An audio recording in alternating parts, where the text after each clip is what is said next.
Welcome to the Cyber Risk Management Podcast. Our mission is to help you thrive as a cyber risk manager. On today's episode, your virtual Chief Information Security Officer is Kip Boyle, and your virtual Cybersecurity Counsel is Jake Bernstein. Visit them at cyberriskopportunities.com and focolaw.com. Jake, hi. What are we going to talk about today? Hey, Kip. Today, we're going to talk about the cloud security and some myths. And we're going to bust those myths with the help of our guest, Paul Rich. Paul I miss Mythbusters. I'm glad we're doing this. That's true. It was a great show. Paul is an executive director at JP Morgan Chase, and before that spent about 21 years at Microsoft, most recently working on Azure security. So, Paul, welcome to the podcast. Hi, it's great to be here. Paul, thanks for joining us. We really appreciate it. I just really enjoy. I enjoyed learning about your background. 21 years at Microsoft, somebody who worked on Azure from the inside, and I just think that makes you incredibly well qualified to come here today and to share some perspectives about the cloud and what's myth and what's truth. So thank you for being here. We've just teased a little bit of your background, but I'd like you to introduce yourself, and I want our listeners to know even more about where you've been and what you've been doing. Well, I appreciate that, and it's fun to be here and to go over background, because I feel like I've had a kind of a combination of all the best Disney rides in my life as my personal and professional life. But professionally, it's like maybe the fun house where I've got a lot of variety. So I started on the TRS Mod 1, the TRS 80 Mod 1 back in the early 80s, and I fell in love with technology then. But I've also been an electrocardiogram tech, a State Farm insurance agent. I spent 4 years in the U.S. Navy and actually worked on encryption hardware devices and computers there. And then after the Navy, I moved out here to Seattle and worked on all Novell network systems, nothing Microsoft, routers and switches. And then because I realized my dream was to work for Microsoft, I worked hard to prepare and got the call in '98 and carried that badge for 21 years. And I was really lucky to get in on the ground floor of what today is cloud, but back then that term didn't even exist. So I spent most of my time at Microsoft in Office 365 and the last couple of years in Azure security. And then I took a sabbatical and then joined JP Morgan. Great company. I was very impressed working with them when I was at Microsoft. And then outside of JP Morgan, I'm also co-chair of the Cloud Security Alliance working group that covers cloud key management. And I'm also co-chair of the International Association of Privacy Professionals, Seattle Bellevue chapter. So I keep pretty busy. That's for sure. Just one of those co-chair positions would suck up all my free time. Wow, Paul, that is quite a background. I think there's a lot we could talk with you about, a lot you could offer our audience. But today we're going to focus on something extremely practical, and that is how to evaluate the many, many marketing claims made by cloud services companies, particularly in the SaaS realm, and really focus in and on that myth-busting theme here on the Cyber Risk Management Podcast. So maybe just... There's a lot of myths.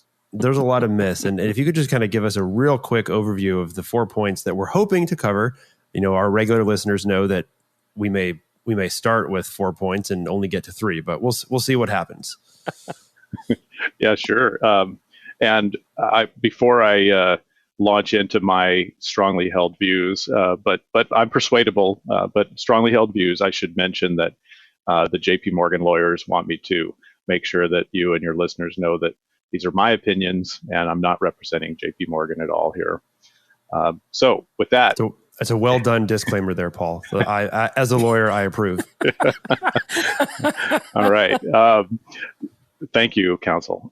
So I've done a number of public talks.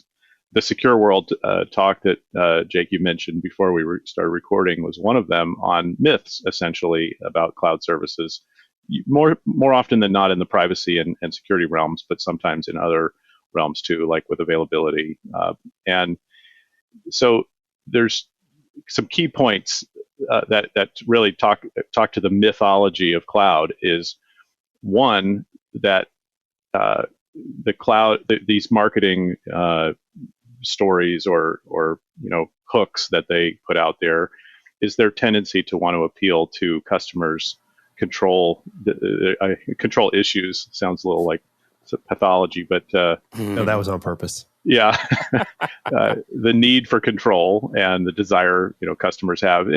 There's a real common matrix that's bandied around the tech community that shows this matrix of control that you give up as you move from on-prem to IaaS and then to PaaS and then to SaaS. And it just gives a lot of people shivers when they look at that and realize what they're giving up by turning things over to the cloud provider. So that's one.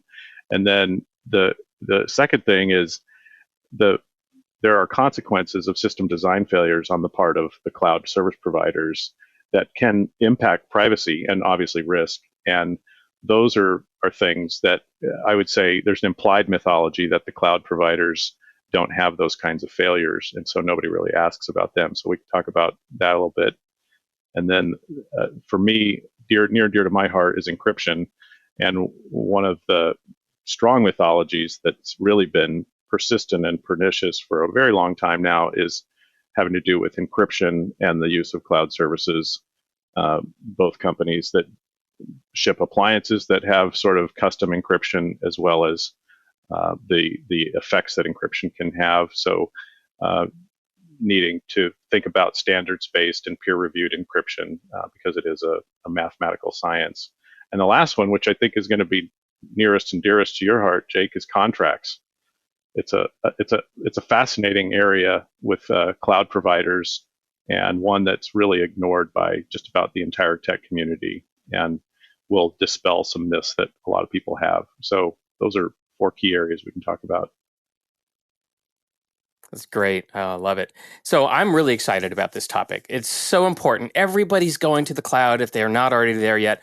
A lot of customers that we work with are cloud first companies, right? They don't have any legacy local area networks, legacy wiring closets, switch closets. They've never co-located anything anywhere. So they've just started out with cloud, and there's so many advantages to it.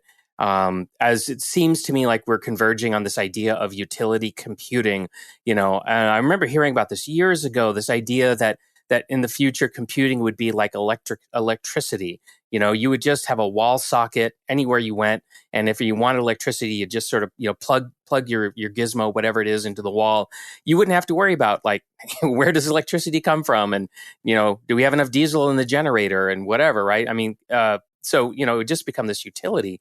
And that's certainly what I'm seeing, but it's not as simple as electricity. It's way more complicated. And these marketing messages are very, very clever. I mean, if we see Facebook figuring out ways to hook people, right, to actually get into, how the human mind works and how human psychology works, and actually can, figure out ways to keep us engaged, even when we should probably be doing other things, you can bet that there's a lot of human psychology behind the marketing messages from the cloud companies, and so we just got to be able to separate truth from fiction, especially CISOs and senior decision makers. I mean, these are critical thinking people, and if we can get them the facts, then they're going to be making better decisions, and that's really what they do, right? Is that they are corporate decision makers, and so we want to make sure that we're setting them up for success. So we've got some points that we're going to explore here, but what kinds of things should people be asking their cloud service sales reps? Yeah, I really like to try and help people think about how to maybe flip or migrate their questions from what they typically ask to what they really should be asking. So a simple example of that is the most common answer or question, that to go back to the control issue is, can I have control of something, of whatever, fill in the blank? And what they really should be asking their cloud provider is, will this prevent you from responding to a legal order, for example, for my data? Or will this prevent your personnel from being able to access my data. So that's a simple transition from, can I have control of, the encryption key, to what are you really asking for? And then, instead of asking what's your SLA or what's your uptime, asking how is your cloud service or your technology underpinning it most likely to fail?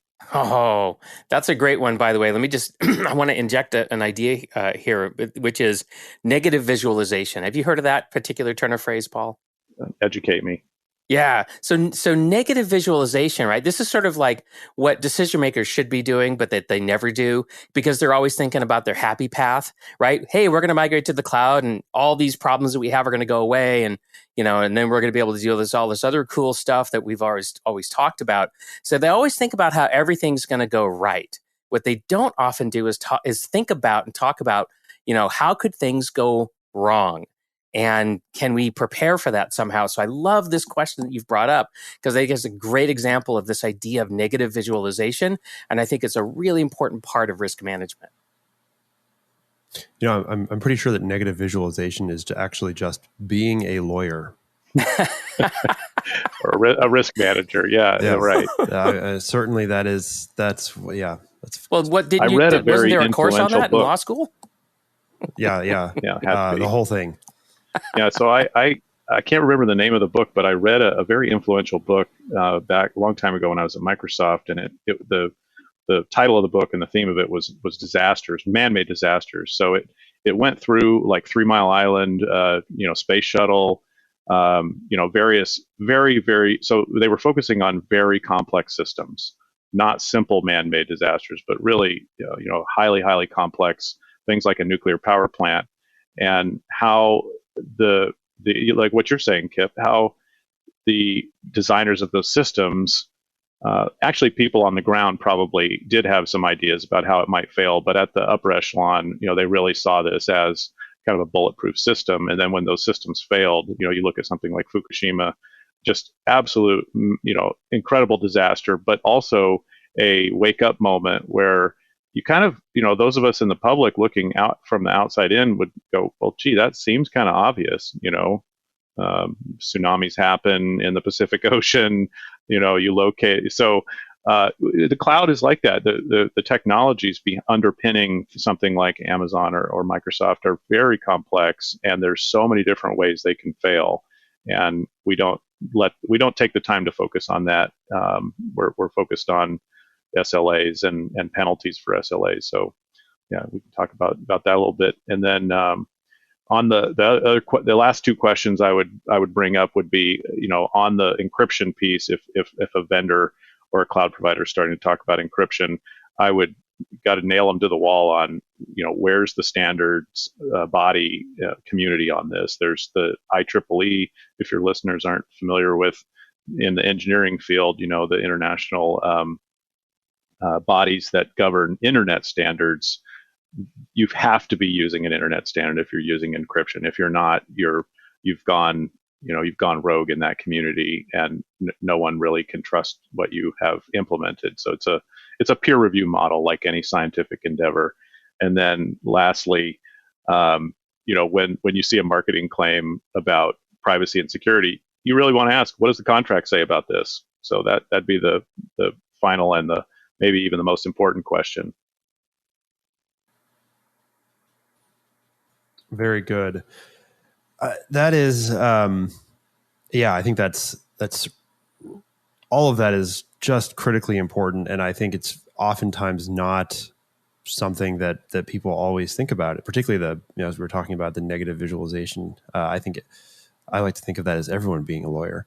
The standards body one is really, really critical too. I think, I don't know how often, and I know there's a whole kind of talking point about this, but my favorite kind of marketing speak to kind of dig into is, oh, you have a proprietary encryption mechanism? That's so fascinating. But that just goes to your standards body publication and kind of protocol. So let's go ahead and kind of move into those four primary components. And I think the first one was talking about people's control issues, which we all have. Um, and what I see is that, I think a lot of our shared clients, Kip and I shared clients, as you mentioned, are cloud first, and it's almost like they're not thinking about the giving up control in the same way, because they're just kind of used to that. But we also have clients with huge, I'm going to use the L word, legacy networks, and they definitely, I would say, sometimes to their detriment, refuse to give up control. So maybe speak to the value of control, what it really is. Is it some kind of goal in and of itself? In other words, an outcome, or is it really just a tool, a component of an overall system? And let's go ahead and discuss that first. Yeah, it's an interesting dynamic with cloud first entities, and I would love to hear your experiences with companies like that maybe have turned a corner on how they, let's say, kind of ride along making assumptions, and they're happy and sort of blissfully ignorant of the contract in this case, with respect to privacy and their data. And then as they grow up a little bit, and they've got, maybe they start out paying attention to the startup, issues that their attorneys are going to take care of for them. And once they graduate to a situation where maybe they start talking to peers, and their peers are saying, well, so and so had the data that was subpoenaed to a cloud provider, and that was turned over, and then they're starting to pay attention to it, and then that raises the question of control. So they, even later on, those cloud first companies might be coming back and going, this is an area where I'd really like to protect myself, and what can we do here? And what they'll see is the marketing around, you can control access to your data, or that Microsoft has a key feature in that arena, but all the cloud providers will market to you, hey, you can control your encryption keys. And so the smart person is going to respond to that by saying, okay, so my goal is to ensure my data can't be subpoenaed. Is that going to actually address that concern? Is that going to accomplish that goal? And this was an area I spent many years at Microsoft addressing with customers, and so answering that question. And my experience is that universally with SaaS providers, the answer is no. There's no way around that. With IaaS and PaaS, the dynamics can be different, but it's always the case with SaaS that the answer to that question is going to be no. That encryption control is not going to give you protection against that scenario, and that includes the insider threat from the cloud provider, so their personnel being able to access your data. Isn't it the case that if you actually read Slack's privacy policy, they never actually say that Slack itself can't read your information? I mean, they could hypothetically. Yeah, and there's a good reason why contracts don't include language like that. Not just because they might want to leave it intentionally open, but because Slack doesn't know if they can read your data, because you could put data into Slack service that's already been encrypted on premises using encryption keys that Slack can't access, and so they can't ever see the data. So that's an option with any of the SaaS services. With any cloud service, you can encrypt data and stick that data into the cloud, versus putting it into the cloud and having the cloud encrypt the data for you. If the cloud is encrypting your data, then your data is available to the cloud personnel. It's available for them to respond to a third-party data request, and that's the key differentiator there. Are you encrypting your data and the cloud can't decrypt it, or are you letting the cloud encrypt your data, and therefore they obviously can decrypt it? Yeah, that's a really, really important point. And even if a human being isn't reading your data, you get situations like Google Ads where they were using automated systems to read messages that were being sent around, and so that they could serve up ads, right? So that's kind of creepy. Well, yeah, I agree. I'm not a very ad positive person. And one of the things I was always impressed that Microsoft said is we'll never do that, and they have kept to that. Never's a long time, but they've kept that promise. What they do, for example, in the Office 365 service, is they do read the data in the Office 365 service to populate intelligence in their the product used to be called Delve. It's something analytics where they can say, oh, Kip often sends mail to Jake, and Jake reads those emails in 5 minutes. This must be a close contact, in Kip's business community versus someone else.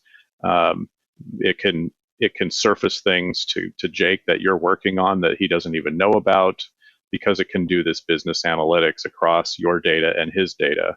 So no human is looking at that, but their systems are constantly looking at your email, your documents, all of the content. Yeah, you put in and there. it makes one wonder that if a computer is allowed to do that by design, then how could that permission that the computer has be abused so that a human being could gain access?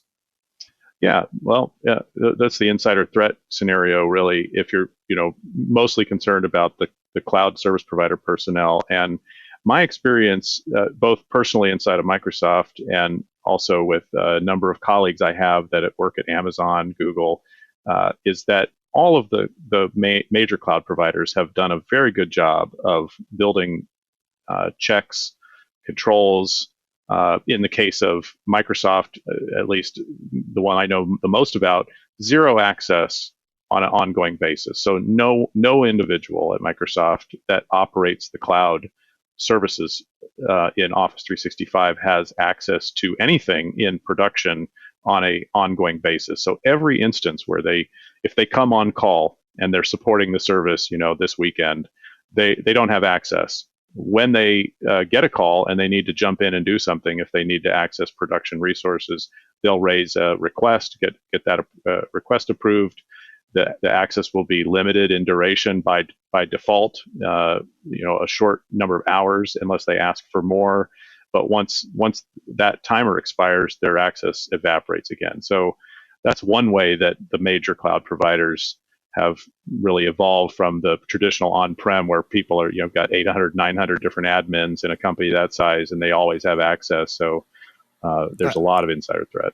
And I think, that issue, just about, lit me up completely, because I was just thinking, okay, that's, it's great that the big cloud providers do that. That's one of the questions I would ask the small cloud provider. Hey, how do your support personnel, or how do you control access to this data? I mean, I was thinking just-in-time access is what you were describing, and that's really ideal.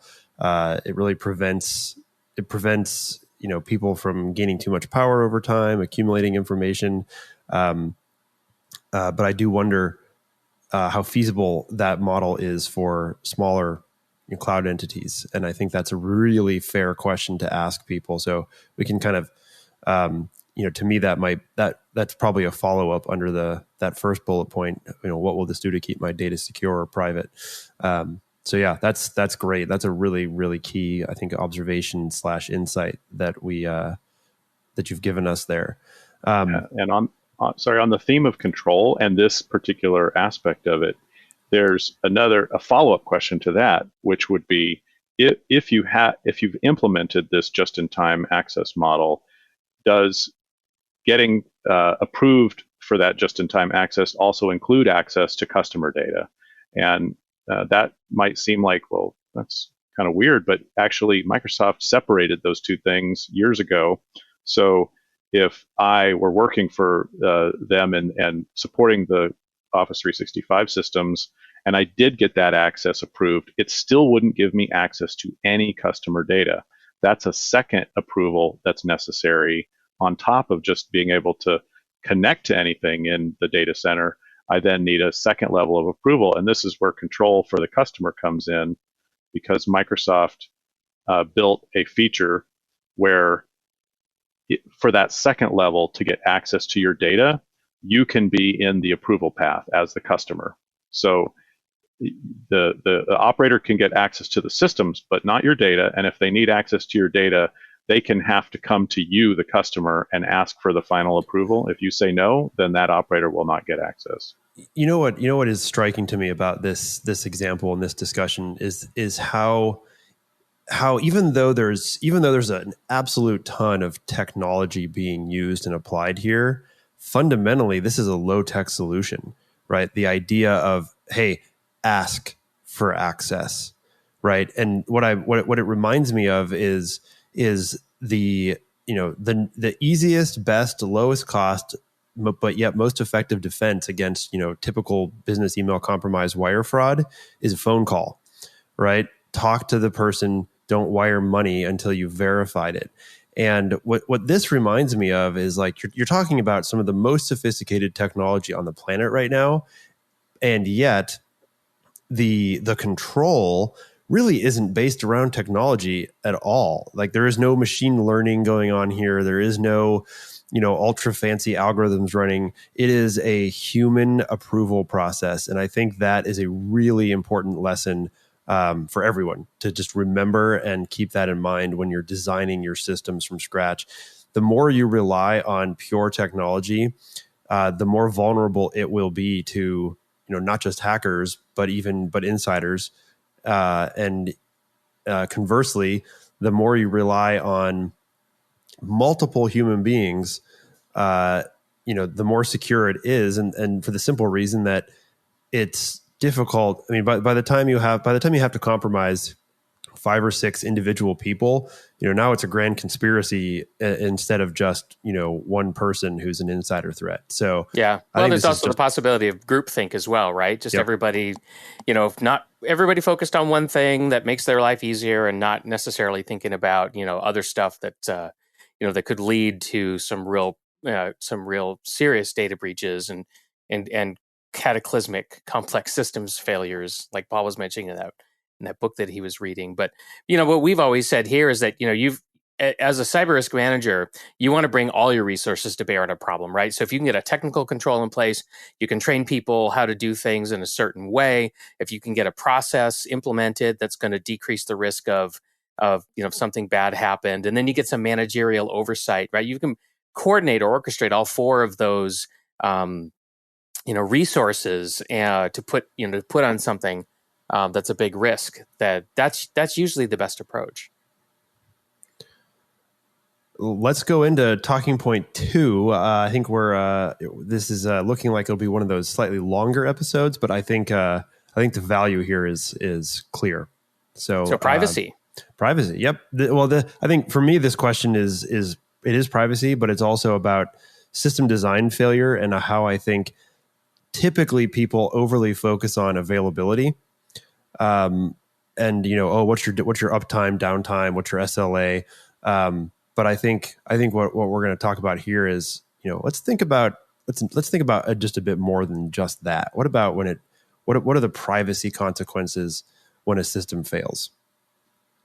Yeah, and because I have the personal experience, and I was still at Microsoft when this happened, I don't want to highlight Microsoft as being special in some kind of bad way here. This happens across the board, but there was an incident that was public. They didn't release a lot of details, but and I won't divulge the details today. But they had an incident a couple years ago where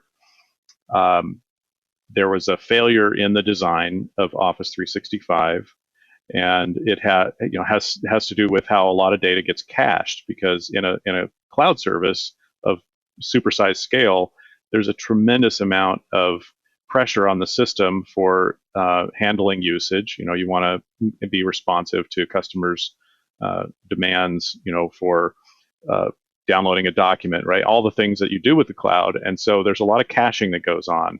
And as you can imagine, every operation to the cloud involves some kind of authentication, authorization process. One or both of those things are happening. And sometimes you think, when you design a system, a computing system, I can put this stuff in a cache and I don't need to authenticate back to that cache because I've already authenticated them to a system that is in front of that cache. And so this was the case, the general case here with an incident that happened where the cache had no authorization protection on it. There was you could think of it as a corruption in a computing system that was attached to it, and one Office 365 tenant was able to see a little bit of content from a different tenant. So that should never happen, right? That should be an inviolable separation between all tenants in any multi-tenanted cloud service. So that was I considered that a big deal. It didn't result in a terrible outcome because the data that was actually exposed was kind of minimal, but that was a case where no one thought that something like that could happen. And a customer asking a question, referring to an instance like that, hey, this happened. How could your systems fail in a way that something like that might happen? And to be clear, I'm not suggesting that someone from Google or Salesforce or Slack is going to blurt out, well, this is exactly how that's going to play out. What they're almost certainly going to do is they're not going to tell you anything in effect about the how, but what you want to do is evaluate their response. Not that they divulged or didn't divulge something, but just did they acknowledge that this is a problem that they think about, that they actually do system failure design analysis as part of their development process. In fact, there's a process that runs inside the Microsoft cloud called Chaos Monkey. Now, just that name can kind of give you an idea, like, just let a monkey go inside your environment, and they'll, put them in the data center and see what breaks, right? It's a great idea. What wires will they pull? Yeah, but Microsoft actually designed this into their cloud system, so this thing runs continuously and can go around and break things. And having something like that tells you something about their mentality towards system failure. They want to experience unexpected system failures. And you want to ask your cloud provider, maybe a question would be, do you, by design, have a process that runs around and breaks things? It's a reasonable question to ask. Yeah, I think that's a really interesting point. And what I'm thinking is that, the last thing you want to hear from your cloud service provider is, oh, well, we didn't think of that, or we didn't see that coming. And I think, the truism about computers is that, it's a strength and a weakness. They do exactly what you tell them. And my opinion, and this is just an opinion, is that, the designer of a computing system probably ought to understand everything that system can and can't do, which includes ways that it fails. And though I do understand that today's computing systems are, almost incomprehensibly complex, I do think that this is a type of, I think the underlying question is how robust is your threat modeling? And I don't mean that just like traditional threat modeling, but also just general failure modeling. And I think that's this is a really good point, and I really would like people to remember that and to really ask their cloud providers. So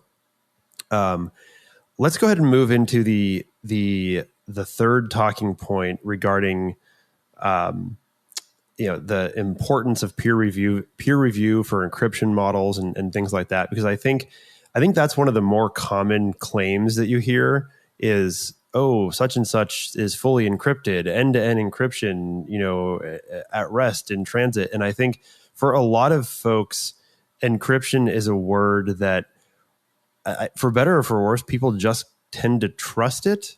Like, oh, it must be true. If they say it's encrypted, it must be true.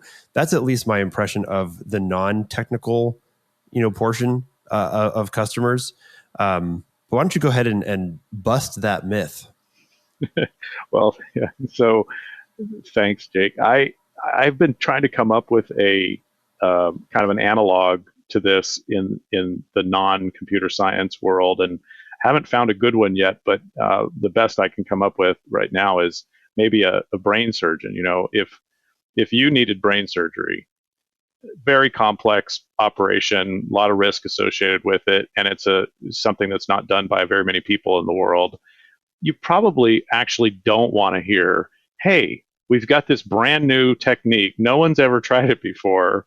And even though you're able to use all of the existing techniques of brain surgery for this problem, we're going to try something totally innovative and new on you. You might say, this time around, I'll skip the innovation and just stick with the thing that's got the good survival rate and, so forth, right? And so that's the best analogy I can draw, is that encryption is a very hard science. It's really pure math. It's just math. And math is not subject to, it doesn't work if some one individual in the world says, I've got this idea for how to, do math differently.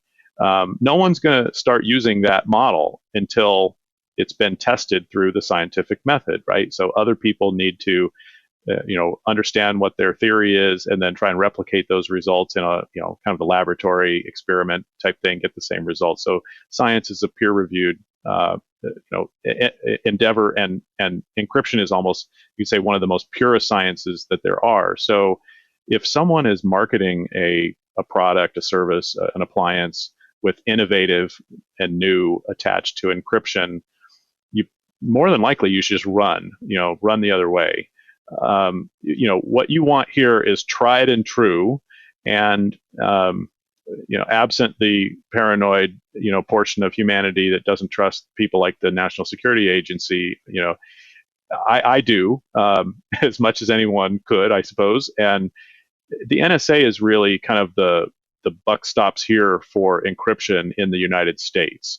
So for commercial encryption, it's going to have been approved by the NSA and published through the National Institutes of Standards and Technology, or NIST. So if it's not that, then it's probably something you just don't want to use. And I think there might be some widespread confusion about this topic, because some people might think, well, wait a second, if this encryption method is publicly available and it's this approved thing, like, doesn't that mean that someone can break it because it's like out there, it's like right there? And I think that I understand why you might make that temptation, right? I think there's there's two different things going on here. One is a total lack of understanding of what encryption is, and the other is kind of falling prey to one of the other myths of security, which is security by obscurity. Is that if something is if you think it's hidden, then and weird enough that makes it secure. But maybe for our listeners who are not cryptographers, just really briefly kind of describe why those two ideas are false. Why encryption? Why publicly tested encryption is actually the opposite of insecure. It's the most secure. And then the idea that security by obscurity in the encryption area, which is what you were saying, is like untested. But why? Because I think intuitively, for non-mathematicians, this is confusing stuff. Yeah. Well, I'd say the easiest thing for the public to understand should be that, like, how many nuclear physicists are there in the world today working on atomic bombs or such things like that? The number of them is probably vanishingly small, in the hundreds. And in the world of cryptography, in fact, I did this just recently, did a search on like the top 50 cryptographers in the world today, and I think you get less than that in a search engine. But there just aren't that many people that are doing this as a full-time job in real terms across the globe. And it's a very difficult area. So meaning even the people who do it understand it's a difficult area. And so it's very hard to get right. There's infinite number of ways that you can build an encryption algorithm that will have a flaw in it that can be exploited by someone. It's much harder to build something that we think has no flaws. And this is why, in at least in the international community of Western European, U.S., those cryptographers are putting those in front of the National Security Agency, who then evaluates them to determine if they can break those encryption algorithms. And in fact, each, within the cryptography community, all of those people are looking at trying to break each other's, cryptography, and it's how that community operates. So if you've got a company who's saying, even sometimes they're saying, we've got this thing, it's got this innovative new encryption model, and this one expert out there in the world who is a cryptographer has given us their seal of approval, that's still not following a peer-reviewed model. That they're probably not to cast aspersions, but maybe they're on the board of directors of that company, maybe they're an early investor. There's some reason why one cryptographer is saying, yeah, I support this, but that's again, if you had one scientist saying this model works in the world for some other area in science, you would not conclude that is truth. You need peer review for it. Yeah, it's just so mind-bendingly difficult to design these encryption systems and to design them without flaws. That peer review is the proven process to come as close as you can, but even that is not flawless, because we've got encryption algorithms and key sizes that used to be completely safe that are not any longer because of the advances in computing systems. So even though peer review is sort of the gold standard for encryption, for integrity, things can happen that can change, how secure an algorithm is at a particular key size. Yeah, I don't know if you've talked about something like Heartbleed on any of your previous episodes, but that's an example of a very public, open community, well peer-reviewed encryption algorithm that has become broken. So, even very, very strong designs eventually can fall prey to flaws that are hidden for a very long time. So, just following that model still gets you the lowest risk profile. Yeah. The problem I see with peer review in terms of like senior decision makers in private industry, especially ones that are trying to put together some innovative new product, is they get impatient. They can't control it. It takes a long time to peer review stuff.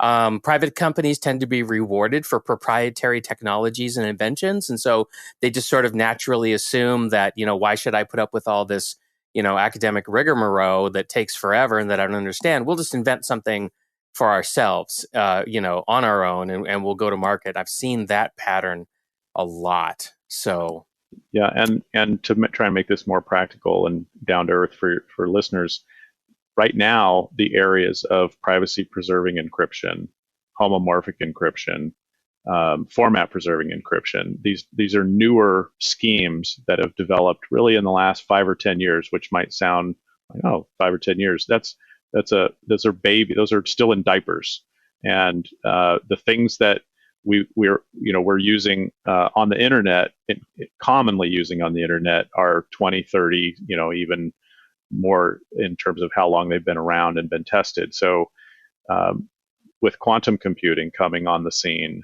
huge concern in the financial services industry about that breaking existing encryption schemes. And so you're going to see new innovative approaches come, and we need to be wary of those approaches. And particularly because quantum computing, again, one of those areas, there's so few experts in the world in that arena that having your own kind of thing is going to be that much more risky. I want to throw one more thought in here, and then I think we need to go on to the fourth point that we wanted to explore a bit. But homomorphic encryption, which is now starting to sort of enter into a broader audience, right? It was actually first proposed in 1978. That's true. Yeah. So this stuff just it takes forever. Yeah, and maybe we can have a day to talk further about that. But one of the key characteristics of homomorphic encryption is the trade-off between strength and data leakage or information leakage. So homomorphic encryption always leaks information. It's just a question of how far do I want to turn that dial? Do I want to do the Spinal Tap thing and turn it way up or not? And I think the last point on encryption is just to kind of hit on that point is that, again, I think other than cryptographers, I think most people think of encryption as, this binary, it's either encrypted or it's not, and therefore it's either totally safe or it isn't.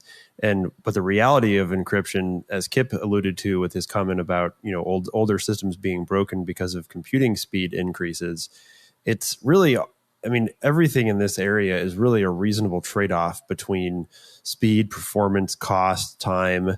I'm sure that right now we could easily create an encryption system that we'd be confident will take millions of years to break, even after quantum computing, maybe. The problem is that, sure, you might be able to do that, but it'd be totally impractical and useless because it would take 5 years to encrypt and then it would take 5 years to decrypt.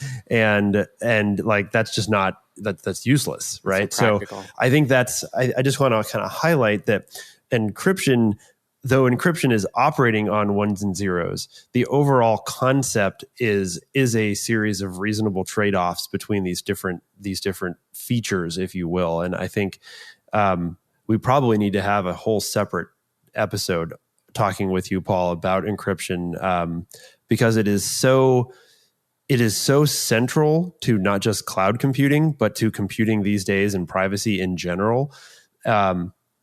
But I think though it is a commonly used term, it is totally misunderstood. And my favorite example is the executive, who just says, "Well, just encrypt it."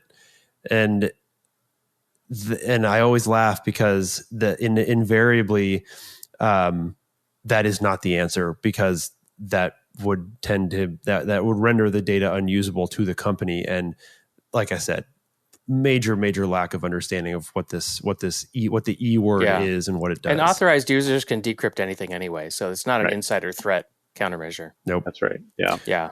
All right, but so let's talk about point number 4, which is contracts, which is Jake's favorite point, I think. It is, although I really like encryption right now. But go ahead, Paul. I could tell. let's talk about the contracts, and just kind of hit that real fast.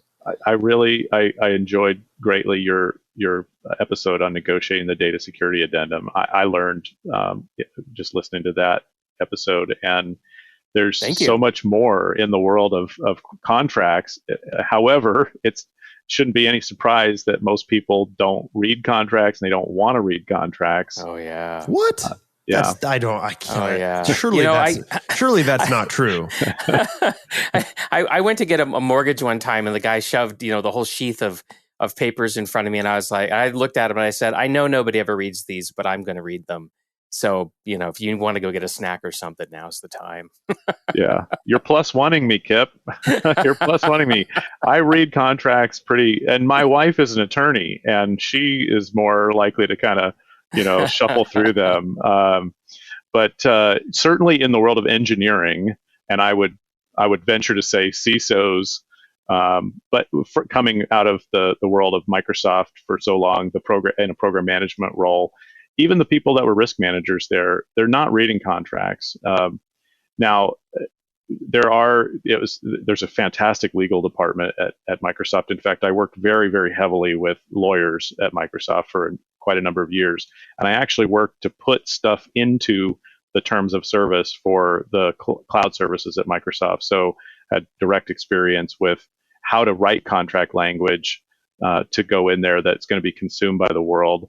But I think I was the only program manager that I ever met in Office 365 that had read the entire terms of service contract for our own service, when I was in that company. And I don't think I've ever met any external engineer to a cloud that has read the cloud service provider's contract. In fact, it's almost exclusively attorneys. Not even the risk management people do I see necessarily reading those contracts. Yeah. I mean, this is an example of kind of some of the dysfunction that can occur because we work in silos, right? Most organizations are organized in silos. and those silos don't generally talk to each other, right? So, and we see this all the time where the finance department thinks that IT is completely all over the business email compromise threat, and IT is like, meh, we don't, money, what, we don't, we're just trying to stop the phishing emails, and because the silos don't talk to each other, and I think that's what you're talking about, phenomenon. It is, and I think what's super challenging is just like on one hand, it makes no sense for a lawyer to review code, and I'm not suggesting that it doesn't actually make sense. You should not probably do that. However, I think it does make sense for lawyers to have a very, very high level appreciation for what code is. And the flip side of that is that even though it's not a valuable use of time for a non-lawyer to replicate all of contracts from law school in an attempt to understand every clause, I think that I think everyone who's involved in it should nonetheless take the time to get a high level understanding of what the contract is saying. And sometimes, and this is true, I think, of every contract, you need to understand the technical parts that relate specifically to the product or service, I think, better than average. That's what I would say is you really should. I mean, you don't have to understand what an integration clause does, because honestly, that's kind of a pure legal thing. But the operative language, I think that's critical to understand. Yeah. Well, some of the things that most everything will surprise someone, a technical person who's never read a contract by a cloud service provider. But some of the things that I think would just shock people it's unheard of, really, for the big CSPs to include specific feature functionality in their contracts. So if you're looking for example, I'll give you an example, actually, Jake, you'll understand this, e-discovery, right? We were going to use your email service, and we need to be able to run legal discovery against our entire, corpus of email data that's stored in your cloud service. So I'm expecting to see in the contract that it says, we'll provide you with e-discovery capabilities. But that's not the case. If you read, Microsoft's terms of service, e-discovery is not even mentioned in there. So one of the first things that the technical crowd needs to understand is that contracts for cloud don't cover really the technical arena directly in the primary terms of service. They may have addendums that the primary contract points to, and they say, the things that are in that addendum, are applied in some way. But for the most part, they have to keep technical things out of the contract, because the cloud reserves the right to add features, to deprecate features, to change the way features work, to change the way that they're delivered. Everything they put into a contract that's technical in nature can have the ability to come back and bite them by constraining their ability to continue innovating. Yeah. So every time I log into the Office 365 administrator interface, something's different. Yeah. Every time. So you got to be, just the pace of product evolution is just accelerated like crazy. Well, and having worked again with attorneys a lot, people that are technical, that read contracts and can, basically understand them, are so valuable to the company that they're in, because they're going to be snowflakes. They're going to have this ability to kind of bridge between the technical architecture and engineering and operations and to convey to their colleagues in the technical arena, hey, that's a misunderstanding that you have about what to expect from the cloud service provider, because it's not in the contract. If you're counting on that thing being there. And then the second thing is you'll just have a much better understanding of how cloud providers think about what they do and what they deliver to their customers. Yep. I thought it was really interesting. You and Jake made a comment a moment ago that I've just been ruminating on here a little bit, and I just want to surface it, which is, reading the contract for a cloud service provider is kind of like doing a code review, because you can't really see all the actual code that's being written to make the cloud service work. But if you could, and if you did a code review, you'd better understand the limitations and the full capabilities of that cloud service provider and the services you're getting from it. But I think reading the contract is probably a a useful thing that you could do. And if you're inclined to do code reviews, you should probably do contract reviews. I don't know. Well, That was interesting. At the risk of creating, I think, possibly the record length of the Cyber Risk Management podcast, but I think it's worthwhile. And hey, we're not going to be offended if people play this back at 1.25x or something. But here's a recent example. I had a client come to me wanting me to review a SaaS product that is involved in basically they're an emergency alert service via SMS text message, but it's all a SaaS product, right? And as I reviewed the terms of service, I realized, this company is basically saying that we're going to sell you a product whose literal purpose is to function in a certain way during emergencies, but the contract says we offer no warranties of any kind. This may not work, and it may not work during emergencies. And I brought that to the customers, to my client's attention, and they ultimately decided that, that wasn't going to work, and that they were willing to pay more for a different service that was technically similar, but that had different contract language. And that's a really good lesson in the importance of connecting the reality of expectations, the reality versus expectations, contracts, and cloud service. So I think do you have a reaction to that, Paul? Does that kind of jibe with what you've seen or thought? Yeah, that's certainly not atypical. And I think particularly if you look at the concerns that like the CISO level people have, which is privacy and security are almost always, I think, top of mind.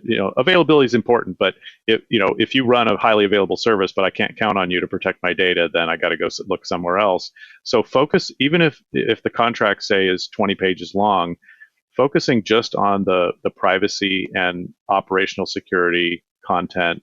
When I left Microsoft, it was a few paragraphs. It wasn't much content to read, but it clearly stated in there how do we handle subpoenas? How do we handle third-party data requests? How do we handle the human personnel and their access to any systems that Microsoft runs that contain your data? So they cover those things in there, and I think most people are going to be a little taken aback to try and go back to the marketing claims that they're going to see, and then read the contract, and no one in marketing is going to outright lie to you, but they're going to tell you, well, yeah, your data is totally protected, you're safe. But then you read the contract, and the contract's going to tell you, look, we have to respond to legal requests. If we can, we will. If we can tell you that we received it, we will. But if we can't, then we obviously won't. And that over the contract, this is the important thing to understand, I think, for the audience. The contract supersedes any claims anybody ever makes from a marketing, sales, even the people that are the engineers. If you get to talk directly to those personnel that are writing the code and building the service, nothing any of those people say overrides what's in the contract. Yeah, pro tip, that's the integration clause I mentioned earlier. That's the piece of language that basically serves to wrap the entirety of the deal inside the four corners of the contract and disclaim as meaningless any other conversations. It's what it does. Yeah, I also want to point out here that that the contract may say something like, customer agrees to, or there's going to be some language in there that's going to kind of point you to their shared responsibility security model, right? But they're not going to elaborate on it in the contract, and it's really easy to skim over those kinds of terms and conditions. But the shared security model is fundamental to being able to use cloud services securely. And I've never seen any of those details in a contract for all the reasons that we talked about, but it's critically important that you go check it out. Yeah, agreed. Anything else on contracts that you wanted to mention? Just Paul? on contract. they're mostly, easy to read. I mean, I've been impressed with Amazon and Google's contracts, and I've read Microsoft so many times that. By the way, a fun little fact: Microsoft publishes their contract monthly. Every single month, they roll out a new version of their terms of service for cloud. So it's not sufficient to read it once and drop it and forget it. And your terms are the contract when you signed it. So you have to be able to go back in time and see what did I sign rather than what's current. Well, that's funny because people kind of think of contracts as a once and done, right? I mean, certainly that's true for my mortgage, for other major contracts, like they're cast in stone. But now contracts innovate, so that's really interesting. Well, it's an innovation of the way that internet and software services work. Oh yeah, right. Absolutely. It's my old favorite thing. Your continued use of this service, indicates consent to our revised terms. It's the way that we lawyers. Let's not get distracted by that. But it's a major component of almost all contracts that involve, software. So. Kip, let's go ahead and wrap this up. I think this has been a phenomenal episode, lengthy though it may be. So, well, Paul, we're really grateful that you are our guest today. Thank you so much for being here, for sharing what you know, the wisdom that you've accumulated over the years. Super helpful. Before we wrap it up, I just want to give you an opportunity to tell everybody how they can find you on the internet if you want to be found. Yeah, I should be easily found on LinkedIn. And I'm happy to connect with people there and bring people into the fold with these communities with the Cloud Security Alliance and the IAPP that I'm a part of. Love to get more volunteers there, and happy to consult with other folks on these topics too. Great. Yeah. So we're going to put your LinkedIn, the URL to your LinkedIn profile. We're going to put it in the show notes. We do have show notes, sparse as they may be. But thanks, Paul, for being here. And that wraps up this episode of the Cyber Risk Management Podcast. Today, we went myth busting, specifically targeting common cloud security marketing messages that you'll see out there. And Paul Rich helped us do that. Thanks, everybody. We'll see you next time. See you next time. Thanks for joining us today on the Cyber Risk Management Podcast. Remember that cyber risk management is a team sport, so include your senior decision makers, legal department, HR, and IT for full effectiveness. So, if you want to manage cyber as the dynamic business risk it has become, we can help. Find out more by visiting us at cyberriskopportunities.com and focallaw.com. Thanks for tuning in. See you next time.